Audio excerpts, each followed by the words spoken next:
So this is the house that my grandmother grew up in before she got married to my grandfather and moved to Danu.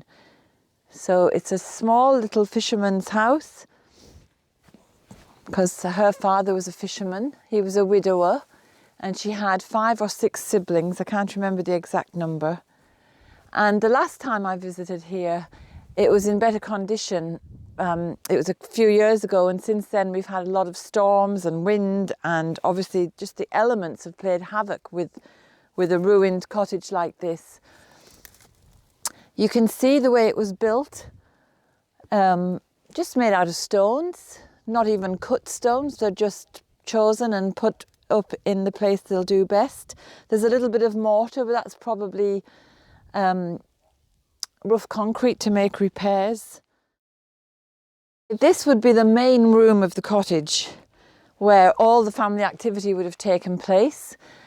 This pile of rubble and masonry is where the cottage has fallen down. And behind that pile was the hearth with the crane.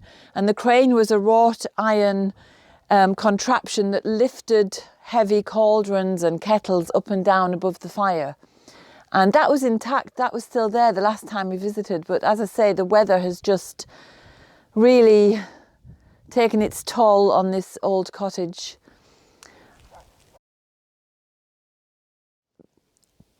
This line along here, you can see, would have been where a platform would have rested. The wooden supports are still in the wall here. And then in this gable, there's a little window to let light in. So up here would have been a platform for storage of seasonal tools, and maybe children would have slept up here because there would have been a little ladder going up.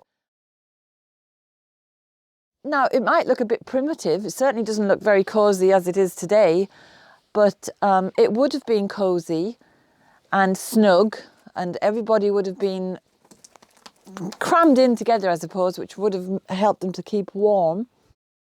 But they really didn't have a lot. They had very little. And I remember when I was doing my master's degree and I was interviewing women, they rarely bought anything outside what they could grow or create themselves.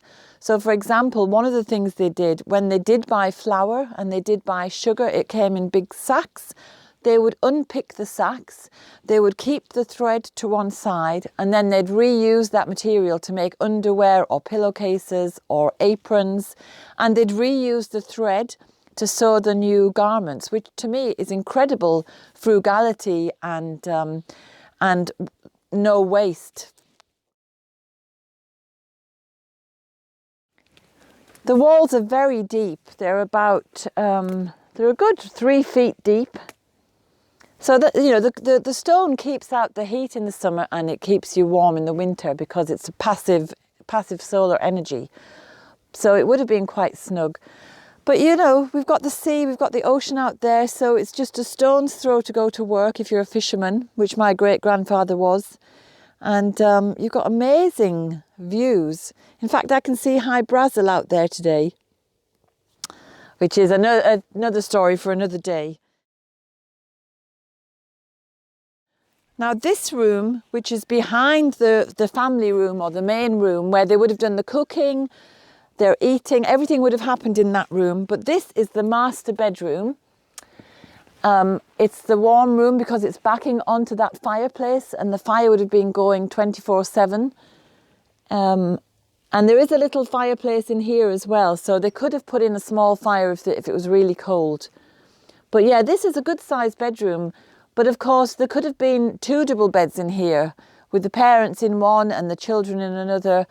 You know, each family would have organised themselves depending on their own preferences and how many children they had. But the piece of wood there is probably found on the shore.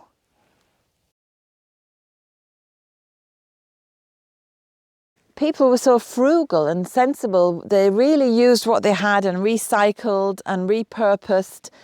People would always be going around the shore looking for things that might wash up after a storm, and they could put it to use. Wood, obviously, around here would be very scarce.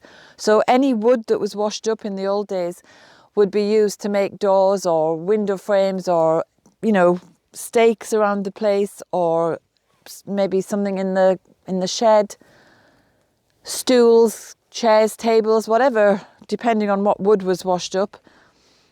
So it's a way of living that people were glad to leave behind because it was very hard. And but I think, you know, I'm looking back with hindsight. We've so much stuff nowadays materially, but do we really need it all? Does it make anybody happier? And I think that times were hard, but people were healthier and stronger.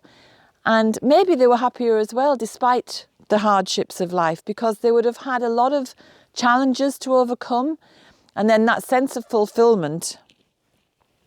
I'm sure some people think I'm just talking out of my backside here because, you know, why would you welcome challenges just to feel the fulfillment of them afterwards?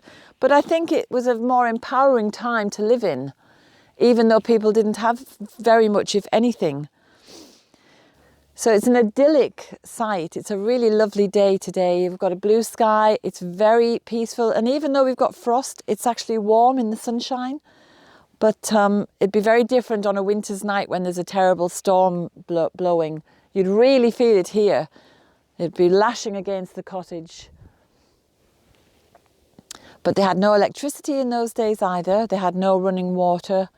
But it gave people more opportunity to be close to nature, to be observant. Time was slower. You had time to work with the seasons, and you had time to observe nature in all its different stages and cycles, and maybe see the fairies or an earth spirit or two.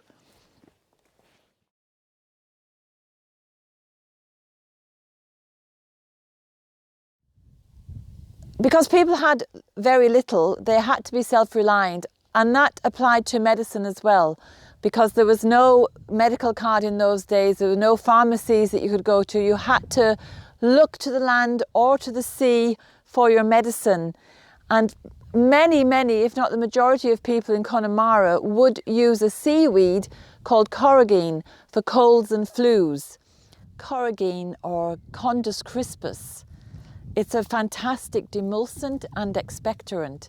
So demulcent means it's soothing all the mucous membranes of your respiratory system. So if you have a really dry, hacking cough, it's going to soothe and soften the membrane so that you don't feel that you're aching so much. And because it's an expectorant, it's actually going to help you get rid of all the phlegm that builds up and causes the mucous membranes to dry out and be constricted. It's brilliant. It relieves aches and pains. So any cold and flu symptoms, I recommend corrigine because it's so fast working and it is so effective, and it just grows out there on the rocks. We got this from our friend who is a fisherman, and it's not the rocks here on the shore, it's the rocks that are just out and you can access them at low tide.